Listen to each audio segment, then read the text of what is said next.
Hi, hello everyone.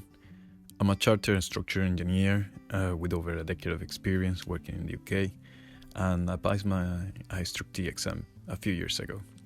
Today I'll be going through section 2C, the part 3 video. There's been 2 parts previous to this, and today's video I'm going to be checking 2 of the primary structural elements. One of them will be a hangar, part of the roof of this structure, and the second calculation that I will be doing is the calculations of the foundations.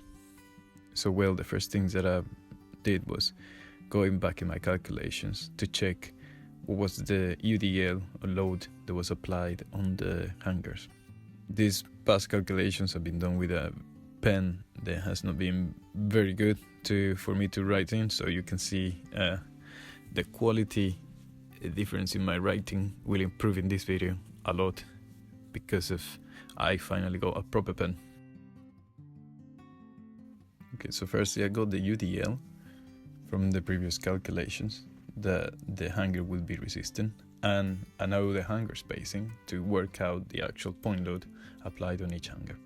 Once I have calculated the load applied on the hangar, then what I'm trying to do is work out what's the area required to resist those forces in tension. So the hangars will be resisting any force only in tension. They will not be acting in compression or in bending moment. So the only actual calculation that has to be done, at least to size the hangar, is to make sure that the tensile force that they can resist is enough. And for this example, just for aesthetics purposes, I chose the hangar to be a CHS, a circular hollow section. So far here, apart from just choosing the one of the primary elements, it's not showing anything of value to the reviewer of the exam. However, when you start calculating the end plate connection is when you kind of like show them, right, it's not only the tensile capacity of it, but I'm also doing a detailed calculation of the end plate. This end plate, I'm going to be doing a couple checks. One of them will be for the bolts, and the other one will be for the plate capacity itself. I've taken 3 bolts M20 because I just had a quick look on what was the capacity of an M20 and divided it by the total tensile force that I had, and the minimum that I needed was 3. And I thought, M20s, 3 of them sound good. And the main check that I will be doing then is checking the plate for tearing. So now we go to areas that will be acting for tearing. The first one is the area in tension, which in this case there's none.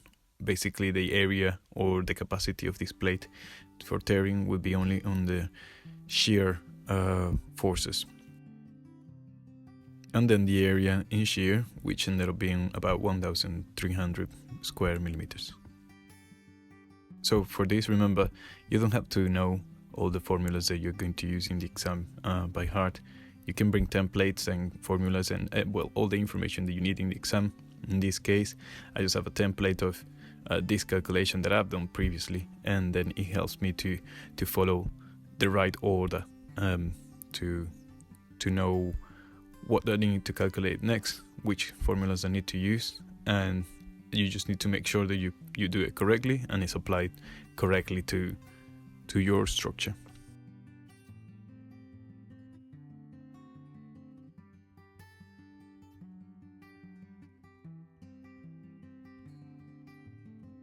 Once I finished the calculations of the end plate, then I started the calculations for the foundations. The foundations, it's always one primary element that you have to check.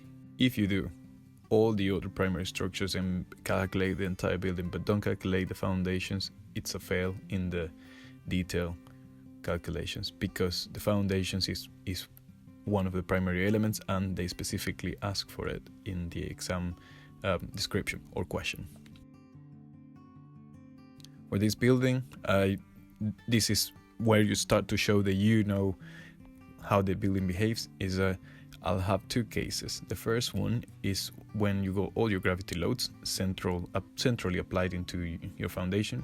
And the second one is the possible overturning of the foundation or of the entire building, because of the shape of the building, it just being slender, long, and also having these two large cantilevers on each side could end up being in a possible uplift. So what I'll be doing is making sure that first there's no uplift, and if there's any uplift, then making sure that the weight of the foundations counteracts this overturning moment from the uplift.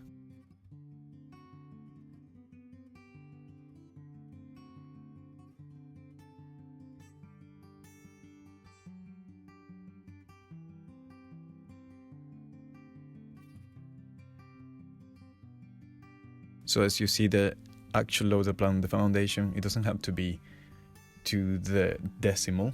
I am just working out what's a typical column spacing, so the loaded area that would be applied in the worst case scenario of the column. Then work out what's the load on each level, multiply all the levels for that area or for the applicable area if it's different on each levels, and then calculate the total force that would be applied on my foundation. This is for the first case when you have a centralized or central load on the foundation.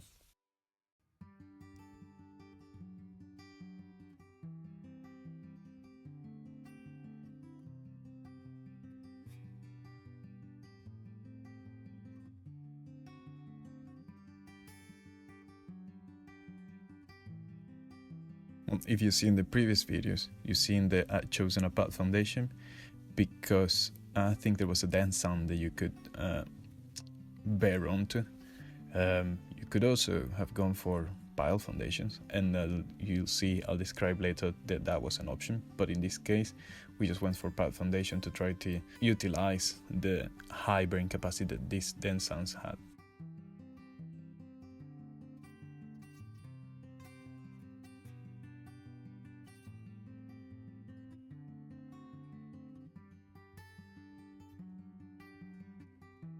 Now, I'll try to start by giving just a couple random sizes to the width and the depth. And I made sure that the depth was 3 times the width, at least to avoid any punch and shear check requirement in the foundation. However, you'll see later that I had to increase the size of the foundation. So I start calculating the allowable bearing pressure on the dense sand based on the end value that they provide you, and an estimate of that end value will give you an allowable bearing pressure of around 400 kilonewtons square meters, which is pretty high and should be sufficient to bear onto this soil. Once I have the estimate allowable bearing pressure, then I work out what's the required area, an estimate of the required area with forces only in compression of the foundation, and then because I realized that I needed to increase the size, increase then the width and the thickness of my foundation. Now, even though that this is for the case where you got your centralized or overall forces for the foundation, there's still going to be some horizontal forces coming from the wind, which will result in a localized moment in the foundation, which will basically end up resulting in the bearing pressure from the foundation not being uniform throughout.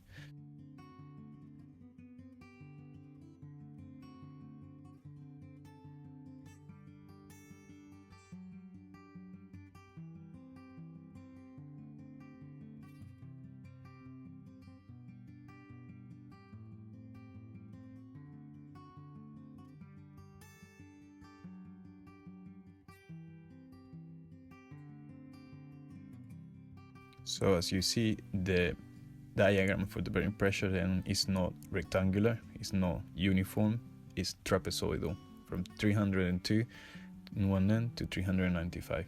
I made sure that it's less than the allowable bearing pressure that I estimated, and then that's a check for the estimated capacity of the soil.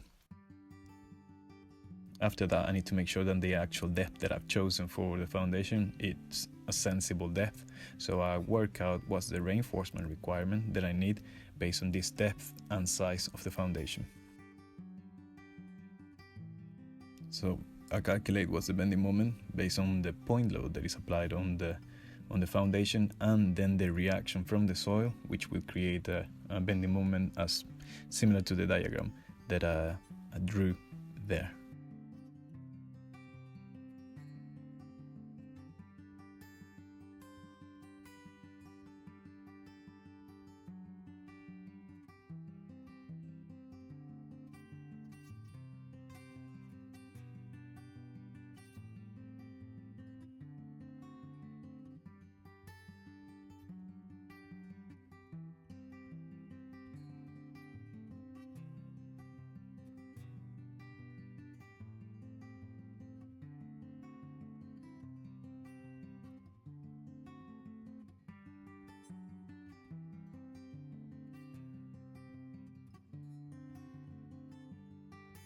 Now, once I calculated the required steel area, I realized, well, this is too high. This value will end up being a lot of reinforcement very close together to try to resist this force or this bending moment that results in the foundation.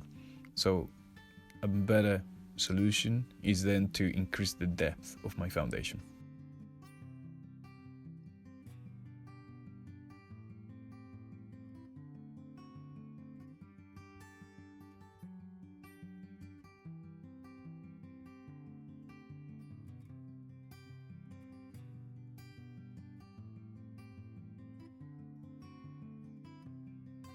So I worked out that with a depth of 3,000 or 3 meters for the foundation, then you get a more reasonable steel reinforcement requirement.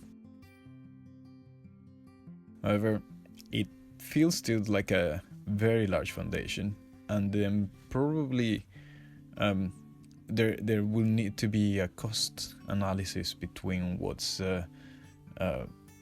cheaper, what's more efficient, and also what presents more embodied carbon, if the pad foundation would be good, or if it would be better with a deep foundation. Now, I'll try to explain it in a short paragraph in here. This in theory will work, it will be strong enough. However, the size seems to be a bit too large, and it'll be wise then to consider the option of pile foundations. However, due to time constraints within the exam, then these calculations are not carried out in depth. But what I what I make sure that I do, is then I estimate the number of piles that will be needed, and then I just take a value of or a diameter that would make sense for this load, about 7,000 kilonewtons. Work out what's the actual capacity that each pile will have based on the bearing or allowable bearing pressure of the rock where the piles will be sitting on. You got the area. I have assumed that they will work only by end bearing, and I work out that there will be at least 11 piles to resist this force in the worst case scenario. So possibly it might be better to keep it as a shallow foundation rather than a deep foundation. Then, for me to make sure that there's no uplift, then what I do is I work out what's the actual resultant force and the bending moment in the entire building, and then I make sure that if the resultant or the eccentricity of the resultant is within the middle third of the set of foundation, of the group of foundations of the building, then I know that those foundations on the, let's say, far end where the tensile forces are expected, then they will not be in tension because the resultant is still within the middle third. They will have less compressive forces than those on the most compressed end, but they will still not be in tension, or there will be no uplift expected in the building, and that's what I'm trying to calculate in here.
Once I calculated the dead load, I just need to check the eccentricity fell in the middle third. That's it for this video. In the next video, what I'll do, I think it's next section 2D afterwards. But what I would do is I'll probably just leave resolve exams that I've done in the past to be downloaded online. And then the next video will be, instead of section 2D, it'll be section 2E, which is the method statement and the Gantt chart in this case.